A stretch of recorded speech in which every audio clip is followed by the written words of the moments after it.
When she died in 1990, Greta Garbo had not made a film for nearly 50 years, over 30 of which she spent living alone in New York. Such was her enigma that she was still capable of making headlines.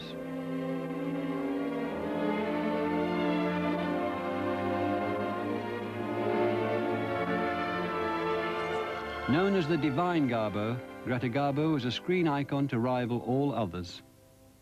But it was the mystery created around her which has kept her legend alive.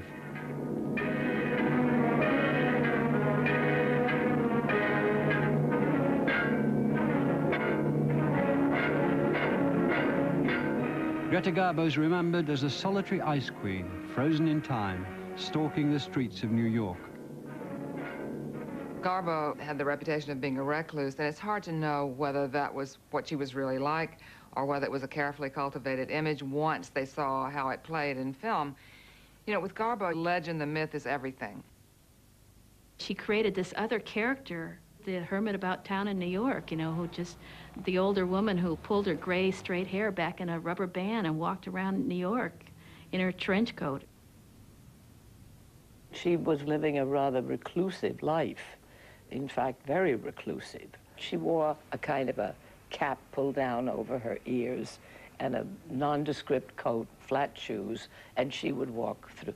And not an awful lot of people recognized her. She hated intrusion. She hated people coming up to her and talking to her. Over her decades living alone in New York, Garbo would rarely leave her apartment at 450 East 52nd Street without one of her carefully chosen male companions. Constantly when walking with her, I had to be on the lookout for people that she called customers, who were people that were going to interrupt what she was doing or ask for an autograph, and she would say, "We've got a customer," or I'd say, "We've got a customer." And that was the signal for me to stand my ground and her to run. She was just this woman who wanted to be not alone, but left alone. She just had her own little world, and she had boundaries, and she had such strong presence that people very rarely invaded that. Garbo had an intricate private life.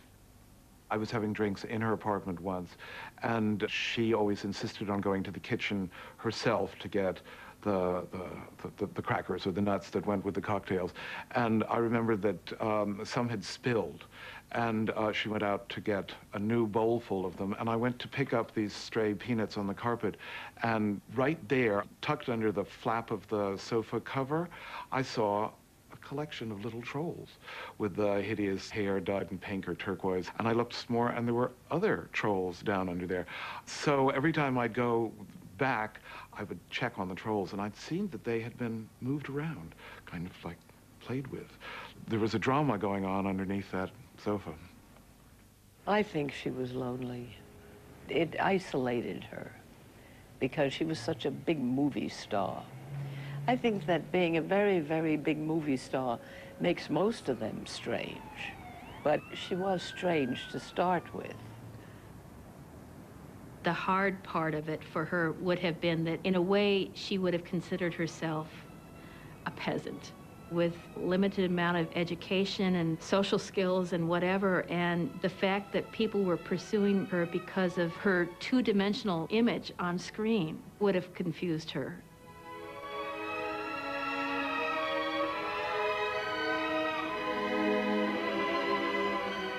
She came from a family that were one generation removed from peasant stock. She was born as Greta Gustafsson in September 1905 in a very poor area where, as she used to say, even the grass didn't grow. Garbo and I came from the same part of Stockholm, which I'm very proud of. And in those days, it was not a very chic place to live. It was kind of, if you didn't have much money, that's where you lived. The youngest of 3 children, Greta left school at just 13. She worked in a barber shop to help supplement the meager family income and helped her mother look after her father. He'd always been plagued by ill health, and long years of working as a laborer had taken their toll. He died only a year later. While working in a department store, Greta was given the opportunity to appear in a commercial. It was hardly an auspicious acting debut, but she set her sights on a career in the movies. She was quite courageous in a sense because she resigned from working in the department store, giving her reason that she wished to become a film actress. And she did actually get a place at the Royal Dramatic School. The Royal Dramatic is a wonderful school. We learned everything from everything. I don't know, I've never had any use for the fencing exactly, but that's what we learned. Fencing and speech and how to walk. Pictured here on the right, Greta's feature film break came when she was cast in a comedy called Peter the Tramp.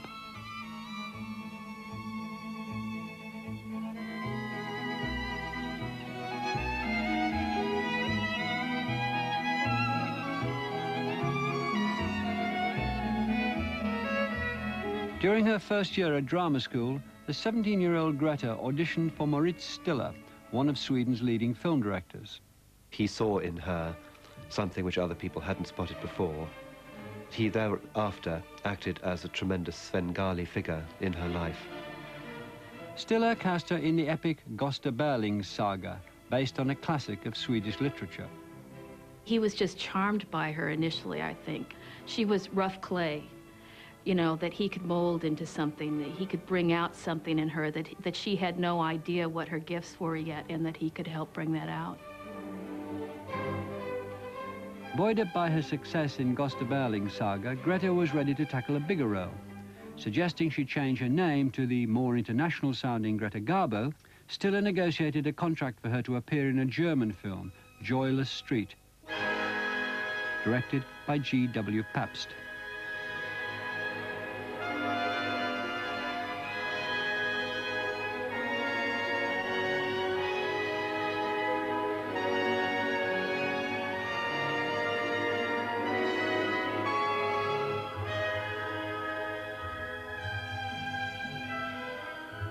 Though a rising star at home, Garbo was unknown outside Europe, but Stiller had caught the attention of MGM Vice President Louis B. Mayer. Stiller wouldn't be parted from his protege, insisting that her name be included as part of any deal with MGM. In 1925, Garbo and Stiller sailed into New York with high hopes, only to be confronted with a long wait, while MGM decided what to do with its latest signings. Still in her teens, and seldom away from her family, Garbo now found herself a very long way from home. Nothing in her life had prepared her for this. She was by no means a known quantity. And I think it was a very daring thing for her to do, really. Well, the first months were pretty traumatic for her. She missed her family. She was very dependent on her mother and her brother and her sister, and suddenly they're not there as a support system at all. I think she was lonely, and of course, the loneliness, though, became one of the most striking parts of her persona. The frustrated Stiller wrangled constantly with Mayer over contractual details. Finally, after 2 months, Mayer summoned Garbo and Stiller to Hollywood itself.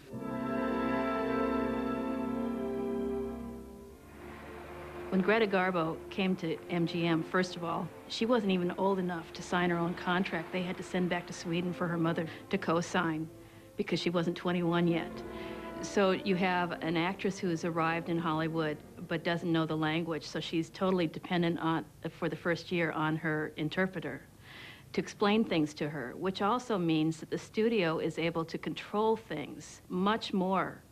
When Garbo first got to MGM, they did not have any concept of what they were going to do with her. She was bigger than all of the other stars, who were tiny little people with lots of curly hair and little cupid bow mouths, and they were all kind of sweet and dainty. This was not sweet, this was not dainty, this was a lady who walked like a young horse. She had wide shoulders and big hands and of course, the famous big feet. And you would mistake her for a lesbian if you didn't know better. Nobody could visualize this as an attractive person. And then they got her in front of a camera, and this luminous quality emerged, almost an inner light. Searching for a screen image for the young Swede, MGM had cast her in The Torrent, an emotional potboiler about Spanish sweethearts parted by a domineering mother. To their delight, audiences responded well to the idea of Garbo, the exotic European, and to a minimal, more natural acting style. She would do it, everything was absolutely wonderful, and you say, cut, and you said that was fine. But when you saw it on the screen, when you saw the takes later on, something added. She had a magic that was hers alone.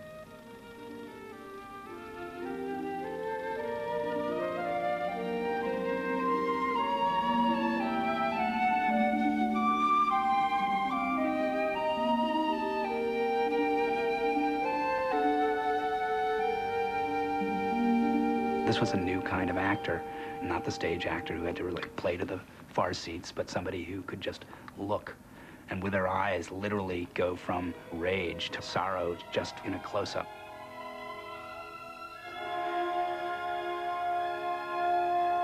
And it took very special people to figure that out, or to have the natural grace to be able to do it.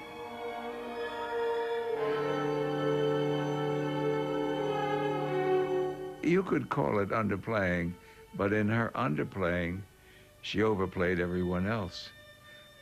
Oh, I suppose looking around for a word would be honesty. And she looked you with those eyes, chin up, and it was honesty. The no-holds-barred melodrama of Garbo as the temptress reinforced her newly minted persona.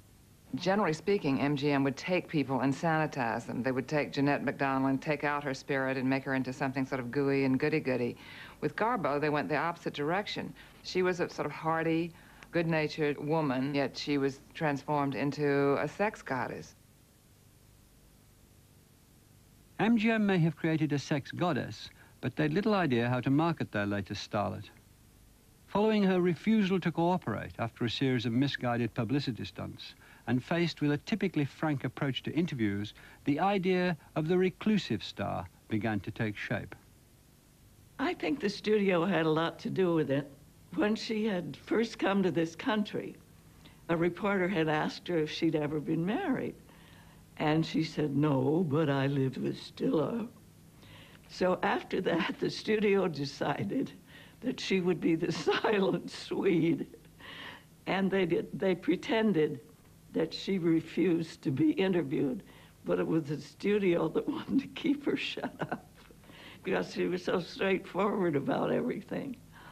They pretended that she didn't want to talk, but the truth was she talked too much.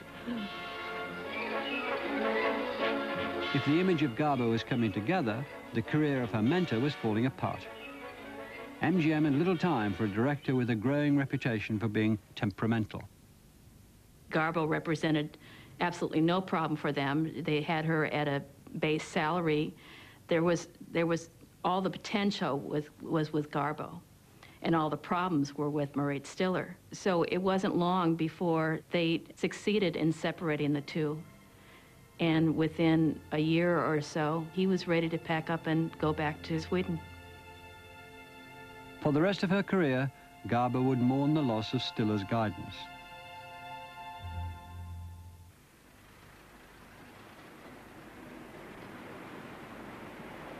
MGM said Garbo her greatest challenge to date for her third movie, playing opposite one of their biggest male stars, John Gilbert.